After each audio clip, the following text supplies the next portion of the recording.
花形登場だよい。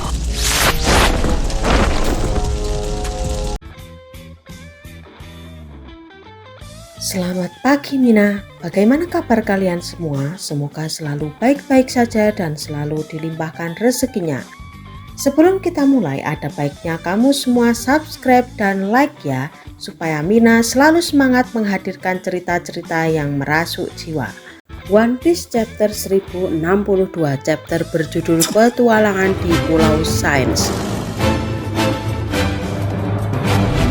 Tentunya judul kali ini sangat merujuk pada awal perjalanan Luffy dan teman-temannya dalam petualangan di Pulau Egghead, di mana yang kita ketahui Pulau Egghead ialah pulau yang memiliki teknologi paling canggih di dunia One Piece. Di dalam chapter kali ini kembali melanjutkan perjalanan tanpa emosi Germa 66. Terlihat salah satu kota di Pulau Coklat semuanya terselimuti oleh es dan membeku. Banyak gedung dan orang-orang di sana juga ikut membeku. Yahoo Mina, lanjut kita masuk ke pembahasan chapter 1062.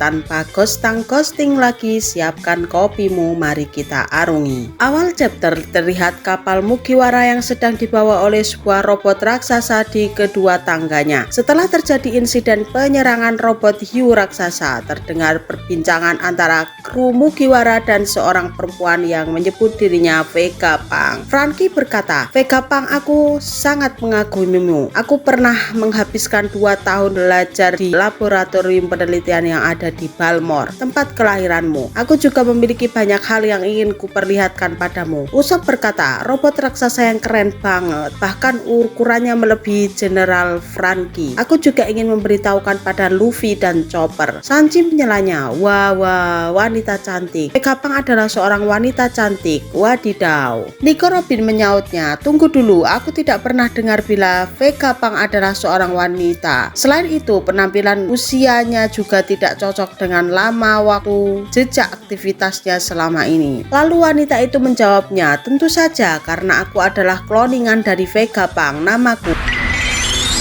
Lilith Punk 02.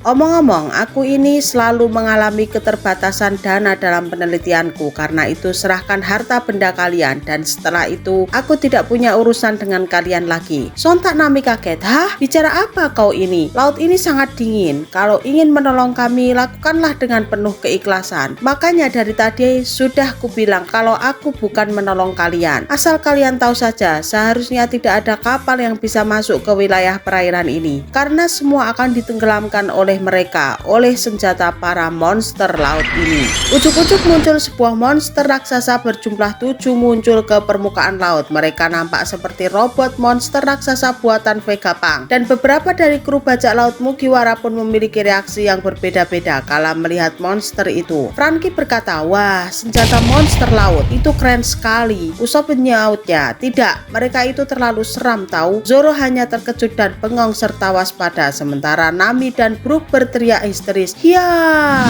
Dan di sisi lain sepertinya ada yang menelpon Lilith dari headphone yang ia kenakan, dan seseorang itu bertanya kepada Lilith, "Hai Lilith, kau sedang apa? Apa kau merampok lagi? Sebagai seorang ilmuwan seharusnya kau memiliki harga diri yang tinggi." Lilith pun menjawab, "Diam kau Saka, memangnya kau kira harga diri bisa menambah dana penelitian?" Dan ternyata yang menelponnya adalah seorang ilmuwan juga bernama Saka. Saka melanjutkan, "Lagi pula mereka tidak akan menyerahkan begitu saja padamu. Mereka adalah kelompok bajak laut topi jerami yang tempo hari baru saja dianugerahi sebuah gelar Yonko." Lilith pun berbisik, "Benar dugaanku, artinya mereka pasti memiliki banyak harta kan?" Saka meneruskan, "Kalau kau berpikir seperti itu artinya kau sudah melakukan kesalahan." Lilith bingung, "Kesalahan? Mereka sudah terkepung sepenuhnya dan tidak punya tempat untuk melarikan diri." Saka menjawabnya, "Kau terlalu meremehkan mereka. Lihatlah pendekar pedang yang ada di atas kapal. Dia adalah Zoro, si pemburu bajak laut. Buronan kepalanya bernilai 1.111.000.000 berry. Seperti yang kau lihat saat ini, sikapnya begitu tenang karena dia bisa melompat menembusmu dalam sekejap dari jarak itu. Begitu pula dengan Nico Robin, si anak iblis yang waspada di belakangnya." Lilith menyelanya,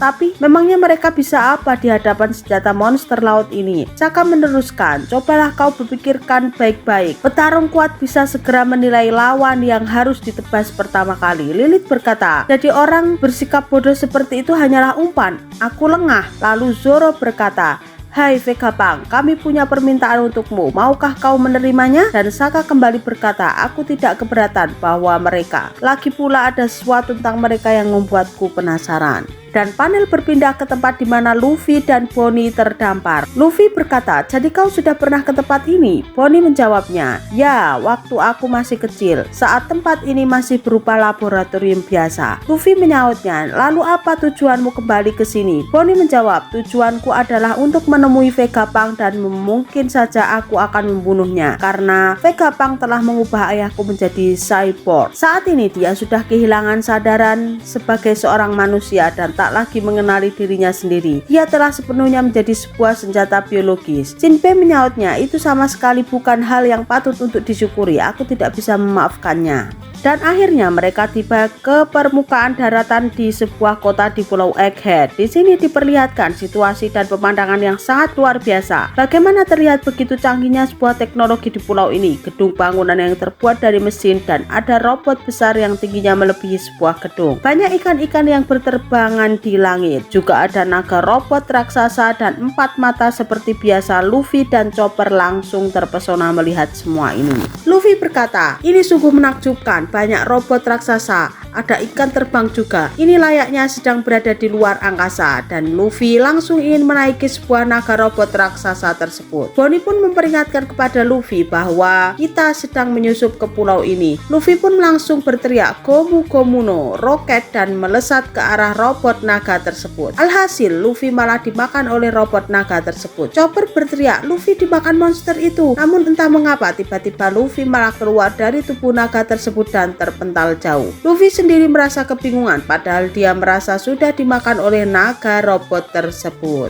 Di sisi lain mereka juga melihat es krim buah-buahan segar di dekatnya. Seketika itu pun Luffy, Chopper dan Bonnie langsung nyosor ke tempat makanan tersebut. Jinbe pun berkata, kalian semua tunggu, ini sangat aneh. Mengapa ada makanan lezat yang begitu banyak diletakkan di tempat seperti itu? Itu pasti jebakan. Dan benar saja mereka bertiga yang melompat ingin menggapai makanannya malah menebus makanan tersebut. Makanan tersebut bisa dilihat namun tak bisa dipegang. Luffy, Chopper dan Bonnie pun kebingungan dan terungkap ternyata semua itu hanyalah sebuah hologram. Dan Bonnie menjelaskan di mana gambar 3 dimensi yang diciptakan dengan cahaya, sesuatu yang hanya di dalam buku cerita bergambar atau fantasi. Luffy pun berkata, berarti monster luar angkasa itu juga ya, karena itulah aku malah menebusnya ya.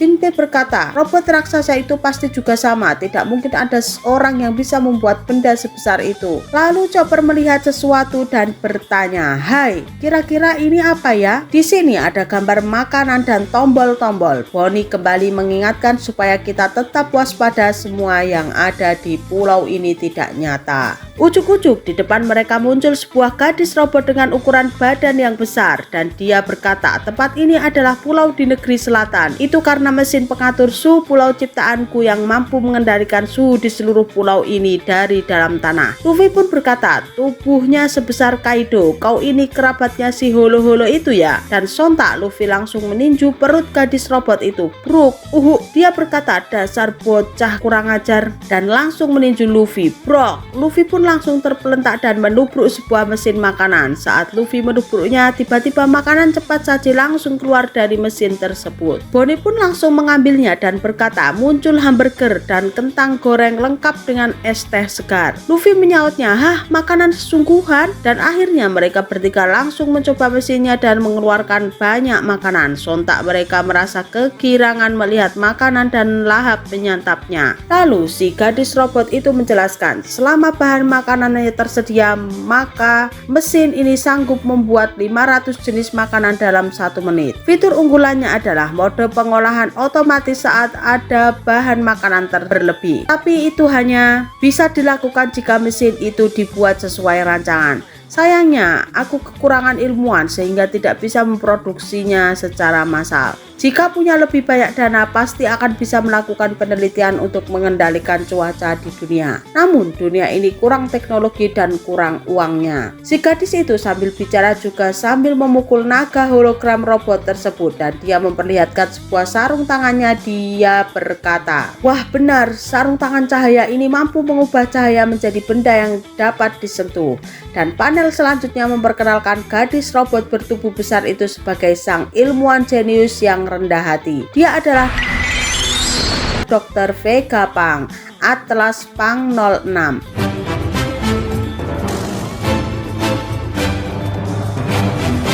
Bonnie yang terlihat sangat bete berkata dalam hati, "Bicara apa dia? Dasar pembohong." Sementara Luffy dan Chopper kaget. "Wah, rupanya kau ini Vega Pang. Aku tahu nama itu. Kobe pernah memberitahuku." Kemudian panel berpindah ke lautan di dunia baru. Terlihat di sana ada sebuah kapal milik pemerintah dunia, dan sungguh mengejutkan. Yang ada di dalam kapal tersebut ialah para anggota CP0. Mereka adalah Kaku, Stussy, dan Lucci, serta terlihat Serpahim yang mirip dengan Kuma.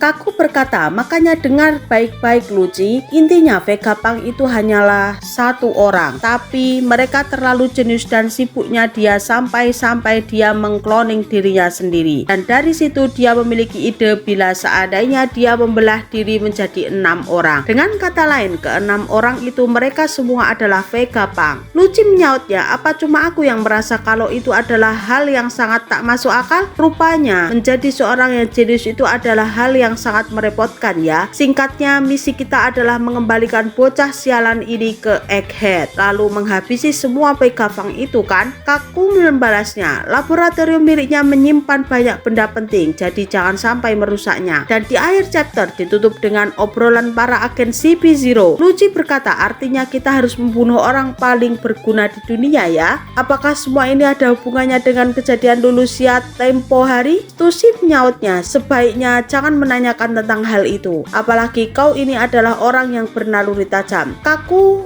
ikut nimbrung, "Aku juga sependapat denganmu. Jangan sampai kami juga kena getahnya karenamu, Lucci." Oke, sampai di sini dulu ya Mina storytellingnya. Apabila ada sedikit noise atau kata-kata yang kurang berkenan, mohon dimaklumi dan dimaafkan. Terus dukung channel Mina Ona ini supaya bisa berkembang dan menyuguhkan kopi-kopi hangat untuk kalian semua. Teruslah subscribe dan nyalakan loncengnya. Salam Mina.